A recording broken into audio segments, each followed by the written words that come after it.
I am so excited for this video because joining me later on is my beautiful and incredibly talented friend Hilty Bowen, who made an appearance in Guardians of the Galaxy Volume 2. The film opens Friday, May 5th, and I was able to attend a screening of the new blockbuster, and let me tell you, I loved it. Maybe it was the fact that I thought Groot was the cutest little animated character since Finding Dory and her overly adorable giant eyes, but I left the theater absolutely raving. Chris Pratt is back in the sequel, and if you can believe it, he looks even better as he battles his evil father, one of the gods of the galaxy, played by Kurt Russell. The plot also thickens between Zoe Saldana's character Gamora and her sister Nebula, ending with some feel-good moments. While there were some obvious plot holes, like a true motive behind the villain's actions, the amazing special effects, a killer soundtrack, and some wonderful moments of witty humor made up for it completely. So with that, let's bring on Miss Hilty, whose character was a sovereign pilot in the film. Yay, Hilty, thank you so much for letting me interview you today. So tell me a little bit about the role you played in the movie. Okay, so I play, the name is Sovereign Pilot, which means that I'm a fighter pilot on the Sovereign race side. And they're the bad guys. They are the bad guys, and we're very bad. And I am fighting against the Guardians in this big, huge, and you've seen the movie. It's just this big outer space battle where all of us are going crazy. Yeah, it's insane. And kind of like no matter where you look, from what I've seen on the screen, it's just like they're coming from every which way. It's exactly how it is. It's just like an invasion of you exactly, guys. exactly. And so we're this like superior kind of gold person race. Yes. And I'm one of like the kick butt pilots. Yeah, guys, so she was in all gold head to toe makeup. What was that like? How did that happen? Ooh, okay. So originally when I auditioned, there was word that it was going to be full body paint. Kind of like, what's her name in X-Men? Raven in X-Men. Yes. And so, so it's kind of that like blue character where it's all head to toe. So I kind of freaked out and I was like, oh my God, what? People are going to be seeing my abs that I don't have and my butt that's non-existent. And, but then thankfully it changed. And so they were like, we're just going to do gold from your face, your hands, and then your hair. Oh, okay. And so then I was wearing that fighter suit, which is navy, which is so cool. And I got on set when we filmed in Georgia. And I had no idea what to expect because they didn't tell us anything. And I met with John Blake and Camilla Friend, who were doing the hair and makeup for the movie. Awesome. And the entire cast, wig and makeup, was set up on this like little stand. And I saw everyone's face. I mean, like Gamora's, everyone. They looked so good. And I was like, what are they going to do with mine? And they whipped out this gold bob. And they showed me this bucket of gold paint, and I was like, oh, this is full Goldfinger. This is like, we're doing this. And so 2.5 hours later of like cornrowing my hair, super tight, like painful tight, putting on a wig, painting. I mean, the painting alone took like an hour because you'd have to let it dry and you'd have to go over different layers again. That's crazy. But their whole team, I mean, you don't get at that level a better makeup and hair team. Yeah. I mean, they are like Oscar award winning people. They know what they're doing. It's like no time wasted, like this is happening, now you're in this. Oh, like, exactly. We got this on the road. Exactly. That's so that took 2 hours. But the hardest part were the eyes. Okay. Because they wanted you to have gold eyes. Right. And so they put in these gold eye contacts. I've never worn anything more painful in my life. Do you wear contacts or anything? Oh, no. I ate a lot of carrots growing up. So I have great vision. So that had to have been super hard getting those bad boys in. Very hard, and hard to the point where they had this, like, my own little nurse that had come from this eye clinic. She brought the contacts, and she would stand by my side, and every 5 minutes or so would put in eye drops. Oh my gosh. And we would be cutting after every take, and she would be right by my side putting in eye drops. We could not keep our eyes open. That is crazy. They were so painful. Oh my and God. Then after a while, you kind of got used to them, so you could actually like do some decent work. Right. But that was quite a challenge. Well, I would have never been able to tell that you were struggling because you looked amazing. I mean, well, thank you. That body paint, that was cool. That I chalk up to the hair and makeup team. So you've been in a big movie before, Mike and Dave Need Wedding Dates. Yes. So you're kind of familiar with being on a big movie set. What is it like for all of us little people out here? Oh my God. Ooh, I still feel like a little person on those sets because they're so big, especially one like Guardians.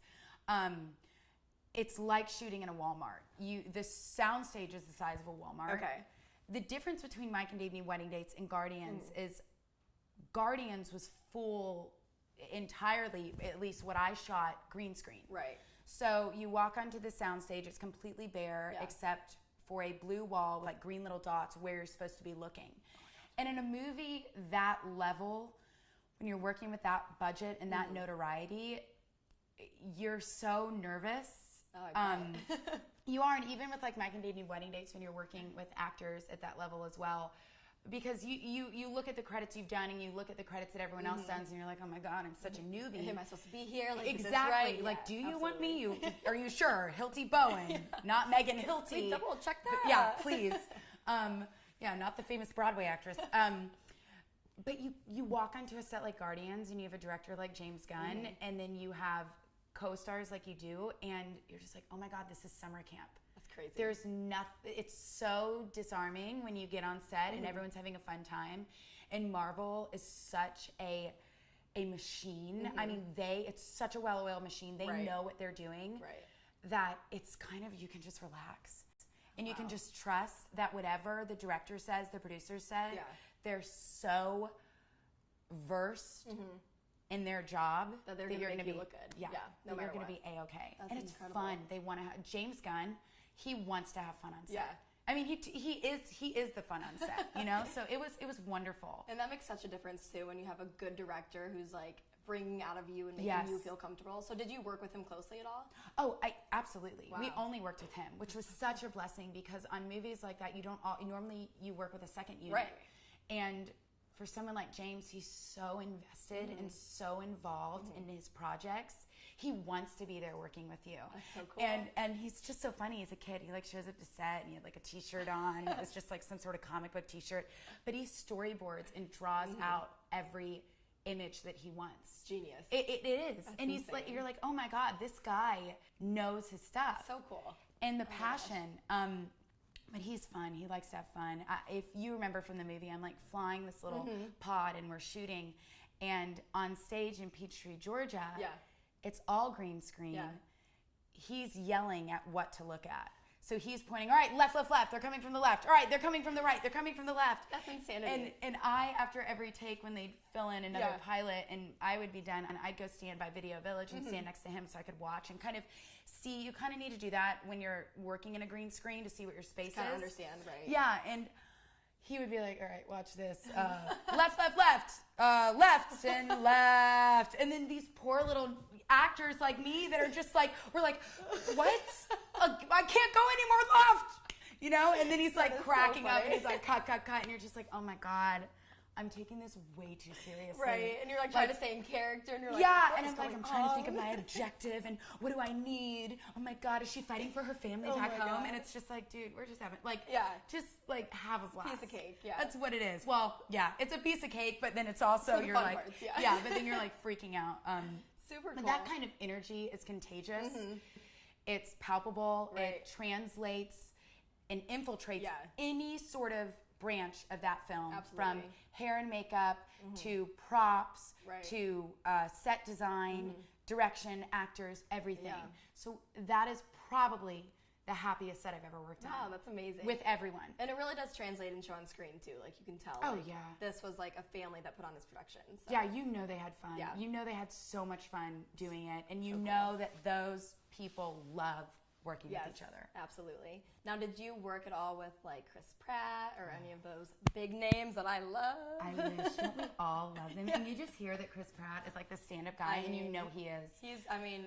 He's so good looking. Like everything about him is amazing. I know, so. he's perfect. Anna Faris, but he's also lucky to have her because I adore her. She's hilarious. Hilarious. We like grew up with her, like her comedy and everything. But he was not working because our segment was so large. That battle scene required so many hands that they put that first team on hold. They just weren't shooting that week that we were there. Sense, But I got to work with Elizabeth Debicki, who is just one of the most talented, beautiful, poised future Cate Blanchetts or future Elizabeth Debickis. I mean, she's on the rise. She's incredible, but she's this beautiful Australian actress that's done The Man from U.N.C.L.E. and she was in The Great Gatsby, I believe. Yes. And so as an actor who loves actors, like true artists. Right. When I heard she was going to be on set, I had heard of her. I had known her work. I had respected and followed her work. Right. And that to me was like a little bit of a master class watching her work. Oh, I'm sure. And handling that large of a role for that amount of time. And I mean, she was doing like vocal warm-ups and she was talking about movement technique and everything. And you're just like, wow, you can take that formal training and bring it with you on a huge blockbuster global franchise. So cool. And it will elevate your work, and it's so necessary for it. It's like a mini acting class for you right there.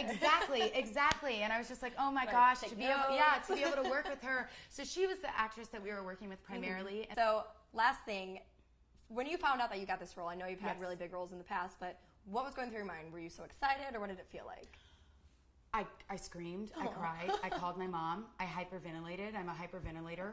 I do that a lot when I'm like just so excited. Oh my God.